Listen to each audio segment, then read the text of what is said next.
ಜೈ ರಾಮಕೃಷ್ಣ. ನಮಸ್ತೆ. ಯುಗಾವತಾರ ಶ್ರೀರಾಮಕೃಷ್ಣ ಗ್ರಂಥಾಧ್ಯಯನಕ್ಕೆ ತಮ್ಮೆಲ್ಲರಿಗೂ ಸ್ವಾಗತ. ಅಧ್ಯಾಯ 4, ದಿವ್ಯ ಸ್ವಪ್ನ. ಪರಮಭಕ್ತನಾದ ಕ್ಷುದಿರಾಮನ ದಿನಗಳೆಲ್ಲ ಪೂಜೆ, ಧ್ಯಾನ, ಜಪ ತಪಗಳಲ್ಲೇ ಕಳೆದವು. ಈ ವೇಳೆಗೆ ಅವನಿಗೆ ಮತ್ತೊಮ್ಮೆ ತೀರ್ಥಯಾತ್ರೆ ಕೈಗೊಳ್ಳಬೇಕೆಂಬ ಮನಸ್ಸಾಯಿತು. ಈ ಸಲ ಅವನು ಹೋಗಬೇಕೆಂದುಕೊಂಡದ್ದು ಗಯಾ ಕ್ಷೇತ್ರಕ್ಕೆ. ಕ್ಷುದಿರಾಮ ಗಯೆಗೆ ಹೊರಡಲು ಮನಸ್ಸು ಮಾಡಿದ್ದಕ್ಕೆ ಒಂದು ವಿಶೇಷ ಕಾರಣವಿತ್ತು ಎನ್ನುತ್ತಾನೆ ಅವನ ತಂಗಿಯ ಮೊಮ್ಮಗ ಹೃದಯರಾಮ. ಒಮ್ಮೆ ಕ್ಷುದಿರಾಮನಿಗೆ ತನ್ನ ಮಗಳು ಕಾತ್ಯಾಯಿನಿ ಈಗ ಕೆಲ ದಿನಗಳಿಂದ ತೀವ್ರ ಕಾಯಿಲೆಗೆ ಗುರಿಯಾಗಿದ್ದಾಳೆ ಎಂಬ ಸುದ್ದಿ ಮುಟ್ಟಿತು. ಕೂಡಲೇ ಅವನು ಮಗಳನ್ನು ನೋಡಿಕೊಂಡು ಬರಲು ಆನೂರಿಗೆ ಹೊರಟ. ಕಾತ್ಯಾಯಿನಿಗೆ ಆಗಿನ್ನೂ 25 ವರ್ಷ ವಯಸ್ಸು. ಮಗಳ ಹಾವಭಾವಗಳನ್ನು ಚೆನ್ನಾಗಿ ಗಮನಿಸಿ ನೋಡಿದಾಗ ಅವಳನ್ನು ಯಾವುದೋ ಒಂದು ಪ್ರೇತ ಮೆಟ್ಟಿಕೊಂಡಿದೆ ಎಂದು ಕ್ಷುದಿರಾಮನಿಗೆ ಸ್ಪಷ್ಟವಾಯಿತು.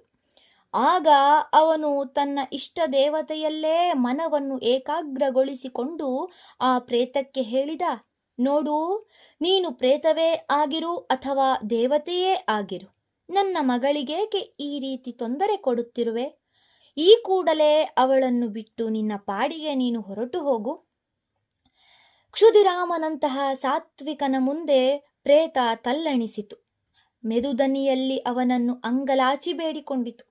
ಅಯ್ಯ, ನೀನು ವಿಷ್ಣು ಕ್ಷೇತ್ರವಾದ ಗಯೆಗೆ ಹೋಗಿ ನನಗಾಗಿ ಶ್ರಾದ್ದ ಮಾಡಿ ನನ್ನನ್ನು ಈ ದುರ್ಗತಿಯಿಂದ ಬಿಡಿಸುವುದಾಗಿ ಮಾತು ಕೊಡುವೆಯಾದರೆ ನಾನು ಕೂಡಲೇ ನಿನ್ನ ಮಗಳನ್ನು ಬಿಟ್ಟು ಹೊರಟು ಹೋಗುವೆ. ನಿನಗೆ ಭಾಷೆ ಕೊಡುತ್ತೇನೆ.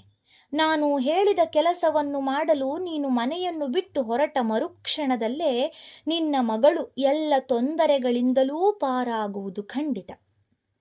ಪ್ರೇತದ ದುಸ್ಥಿತಿಯನ್ನು ಕಂಡ ಕ್ಷುದಿರಾಮ ತಕ್ಷಣವೇ ನುಡಿದ, ಆಗಲಿ, ನಾನು ಗಯೆಗೆ ಸಾಧ್ಯವಾದಷ್ಟು ಬೇಗ ಹೋಗಿ ನಿನ್ನ ಇಚ್ಛೆಯನ್ನು ಪೂರೈಸುತ್ತೇನೆ. ಆದರೆ ನಾನು ಪೂಜೆ ಮಾಡಿಸಿದ್ದರಿಂದ ನಿನಗೆ ಮುಕ್ತಿ ಪ್ರಾಪ್ತವಾಯಿತು ಎಂಬುದಕ್ಕೆ ಪುರಾವೆಯಾಗಿ ನೀನೇನಾದರೂ ನಿದರ್ಶನ ಕೊಡುವಂತಿದ್ದರೆ ನನಗೆ ಬಹಳ ಸಂತೋಷವಾಗುತ್ತದೆ. ಪ್ರೇತ ಹೇಳಿತು, ಸರಿ, ನನಗೆ ಬಿಡುಗಡೆಯಾಯಿತು ಎಂಬುದಕ್ಕೆ ಪುರಾವೆಯಾಗಿ ನಾನು ಹೋಗುವಾಗ ಅದೋ ಆ ಬೇವಿನ ಮರದ ದೊಡ್ಡ ಕೊಂಬೆಯೊಂದನ್ನು ಮುರಿದು ಹೋಗುತ್ತೇನೆ. ಕ್ಷುದಿರಾಮ ಗಯೆಗೆ ಹೋಗಿ ಶ್ರಾದ್ದ ಕಾರ್ಯ ಮಾಡಿಸುತ್ತಲೇ ಇತ್ತ ಕಾತ್ಯಾಯಿನಿಯ ಮನೆಯ ಮುಂದಿನ ಬೇವಿನ ಮರದ ಭಾರೀ ಕೊಂಬೆಯೊಂದು ಮುರಿದು ಬಿತ್ತು. ಕಾತ್ಯಾಯಿನಿಯು ಎಂದಿನಂತಾದಳು. ಕ್ಷುದಿರಾಮ ಗಯೆಗೆ ಹೋದದ್ದು 1835ರಲ್ಲಿ.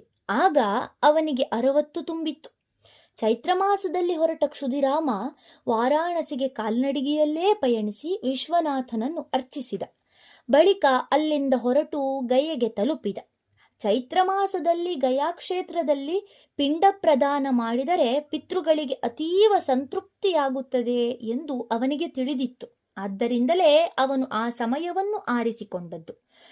ಕ್ಷುದಿರಾಮ ಗಯಾ ಕ್ಷೇತ್ರದಲ್ಲಿ ಸುಮಾರು 1 ತಿಂಗಳ ಕಾಲ ವಾಸವಾಗಿದ್ದು, ಶಾಸ್ತ್ರೋಕ್ತವಾಗಿ ಚಾಚೂ ತಪ್ಪದಂತೆ ಎಲ್ಲ ಕಾರ್ಯಗಳನ್ನೂ ಮಾಡಿ ಮುಗಿಸಿ ಕೊನೆಯಲ್ಲಿ ಗಯಾ ಗದಾಧರನಿಗೆ ವಿಶೇಷ ಅರ್ಚನೆಯನ್ನು ಸಲ್ಲಿಸಿದ. ಕ್ಷುದಿರಾಮನ ಶ್ರದ್ಧೆ ಬಹಳ ದೊಡ್ಡದು. ಆದ್ದರಿಂದ ತನ್ನ ಪಿತೃಗಳೆಲ್ಲರಿಗೂ ಶ್ರಾದ್ದ ಮಾಡಿ ಪಿಂಡಗಳನ್ನು ಸಲ್ಲಿಸಿದಾಗ ಅವನಿಗುಂಟಾದ ಶಾಂತಿ ಸಮಾಧಾನವೂ ದೊಡ್ಡದು. ಈಗ ಅವನಿಗೆ ತನ್ನ ತಲೆಯ ಮೇಲಿನ ದೊಡ್ಡ ಭಾರವೊಂದು ಇಳಿದಷ್ಟು ಹಗುರವೆನಿಸಿತು. ಅವನು ಭಾವಿಸಿದ, ಆಹಾ, ಗದಾಧರನ ಕೃಪೆ ಅದೆಷ್ಟು ಅದ್ಭುತ! ಕಾಮಾರಪುಕುರೆಯಲ್ಲಿ ಈ ಗಯಾ ಕ್ಷೇತ್ರ ಇರುವುದೆಲ್ಲಿ? ನನ್ನ ಸ್ಥಿತಿಗತಿಯಾದರೂ ಏನು?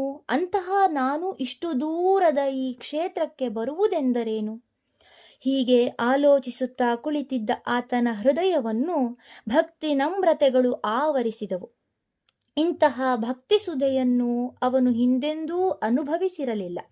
ಒಂದು ಬಗೆಯ ಅಲೌಕಿಕ ಶಾಂತಿ ಸಂತೋಷಗಳಿಂದ ಅವನ ಹೃನ್ಮನಗಳು ಆ ದಿನವಿಡೀ ಉಲ್ಲಸಿತವಾಗಿದ್ದವು.